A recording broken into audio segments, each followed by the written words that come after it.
To turn on or turn off emergency vibrate like smoke alarm, fire alarm, and more in Samsung Galaxy S21, S21 Plus, or S21 Ultra, open settings, swipe up home screen to access the app screen, and then select settings.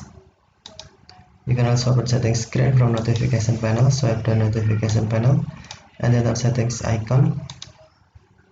Scroll down settings screen, find accessibility, and then tap accessibility. Select hearing enhancements, and then tap show notifications. Tap settings, and then tap tap notification preference, and then on emergency, smoke alarm, fire alarms, and more.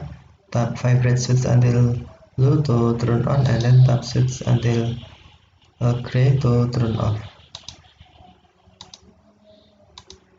Okay, thank you for watching. Have a nice day.